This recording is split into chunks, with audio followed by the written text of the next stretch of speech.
दरवेश दिल्ली का बहुत बड़ा आलिम, बहुत बड़ा हदीस का उस्ताद, तहरीके पाकिस्तान के जुर्म में उनकी जवान बेटी हिंदू उठा के ले गए।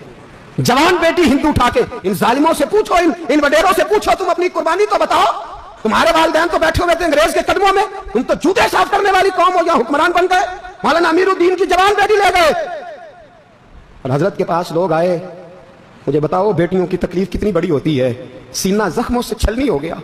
और जब मौलाना नईमुद्दीन साहब ताज़ियत के लिए पहुंचे तो हजरत को सीने से लगा के कहने लगे, फिक्र ना कीजिएगा, कोई बात नहीं। मौलाना अमीरुद्दीन साहब कहने लगे, हुजूर बस पाकिस्तान बन जाए, मेरे रसूलुल्लाह के दीन का झंडा बुलंद हो जाए, एक बेटी क्या, मैं हजारों बेटियां कुर्बान करने को तैयार, मैं तैयार हूं देने के लिए औलादे। लोगों ने 10 लाख आदमी ने हिजरत की, 10 लाख 30,000 जाने एक एक दिन के अंदर कटी। लोगों के खूनों के ऊपर बना हुआ ये मुल्क, और इसके अंदर कभी कोई गद्दार आके बैठ जाता है, कभी कोई मक्कार आके बैठ जाता है, कभी कोई अय्याश आके बैठ जाता है, कभी बच्चे कत्ल होते हैं, कभी बच्चियों की इज्जतें लुटती हैं, कहीं 71 जनाजे इकट्ठे होते हैं। जालिमों को शर्म तक नहीं आती। हम किसी आइन को नहीं मानते, किसी कानून को नहीं मानते, हम मानते हैं उस पाकिस्तान को जिस पाकिस्तान में एक तरफ अल्लाह का कुरान हो और दूसरी जानब मोहम्मद मुस्तफा का फरमान हो। हमें किसी तीसरी चीज की जरूरत है? अगर सेकुलर पाकिस्तान बनाना था तो इंडिया की गवर्नमेंट तो आज भी अच्छी है, पाकिस्तान वहां तो जमहूरियत आज भी ज्यादा पनपती है, एक दफा भी कोई डिक्टेटर नहीं आया, तमाशा लगाया हुआ है, मैं ये कर दूंगा, मैं वो कर दूंगा। पागल कौन समझते हो हमें?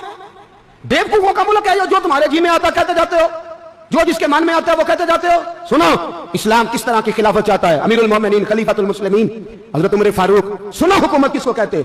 हजरत उमर गुजर रहे, फजर की नमाज के बाद 2 गलियां रह गई हैं, आज पूरा नहीं हो सका आपका दौरा, जो रात को नकाब पहन के 2 गलियां रह गई तो नकाब ओढ़ गई, फजर के बाद निकल गए।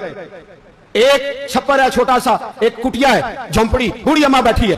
उमर फारूक गुजरने लगे, बूढ़ी को परेशान देखा, अम्मा जी इजाजत हो तो अंदर आ जाऊं? बूढ़ी कहने लगी, चल दौड़ जा, अपना काम कर, क्यों इजाजत दूं? तेरी मेहरबानी अम्मा, आने दो। क्या दौड़ जा? तेरी मेहरबानी अम्मा, गुजारिश है, चलो आ जाओ। हज़रत उमर फारूक फरमाया करते थे, मैंने उस औरत से आइन सीखा है, आइन, मैंने उससे कानून सीखा है, उस बूढ़ी औरत से।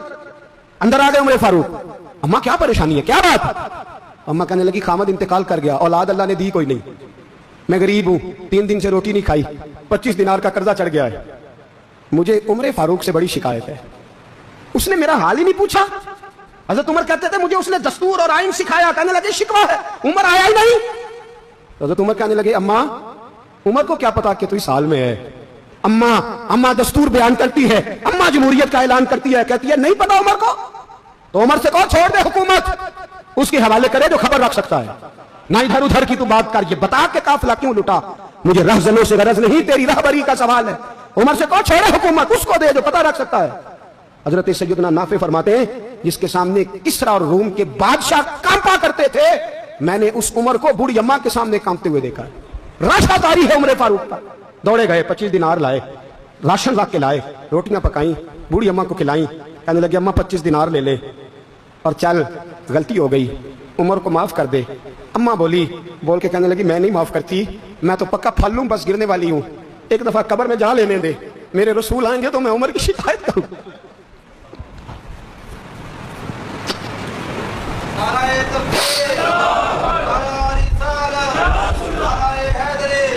फरमाया, मैं शिकायत करूंगी महबूब पाक से और अर्ज करूंगी, हुजूर इसे पूछ, इसको निगरान बनाया गया, इसने मुझे बेवा और लबारस की खबर ही नहीं ली। यह है आईन है इस्लाम, यह है दस्तूर मुस्तफा करीम सल्लल्लाहु अलैहि वसल्लम। यहां कितने गरीब भूखे सोते हैं, कितनों के बच्चे रोज अगवा होते हैं, कितनी मुसीबतें। गवर्नमेंट कहती है कुछ भी नहीं, कुछ भी नहीं, कुछ भी नहीं, अफवाह है, अफवाह है, अफवाह है, तो उसका इलाज क्यों नहीं होता? आप मैदान में सरेआम आके उसका ऐलान क्यों नहीं करते? जागिए और सुनिए मेरी बात।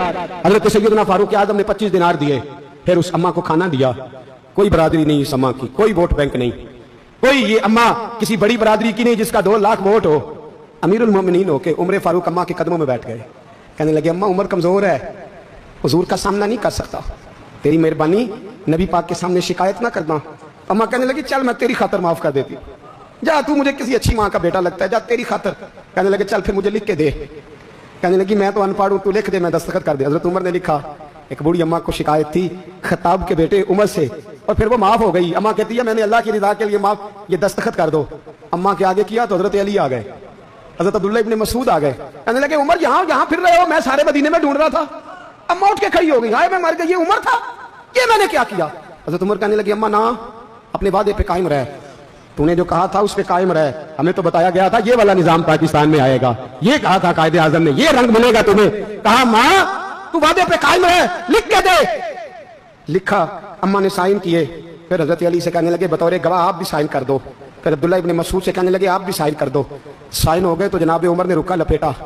हजरत अली को कहने लगे अली तू मेरा दोस्त है, मेरी सुबहों और शामों से वाकिफ है। अली तू मेरा राजदार है यार, मुझे यकीन है कि मैं तुझसे पहले मर जाऊंगा। जब उमर का इंतकाल हो जाए तो ये रुका मेरे कफन में रख देना, ये रखना मेरे कफन में। अली कहने लगे फिर क्या होगा? और मैं जब नबी पाक मेरी कब्र में आके पूछेंगे ना बता तू हुक्मरान था क्या करके आया है, तो फरमाया मैं रुक्का निकाल के अर्ज करूंगा सोने एक अम्मा नाराज थी मैं उसे भी राजी करके आया। हुजूर मैं राजी करके आऊँ ये या रसूलल्लाह मैं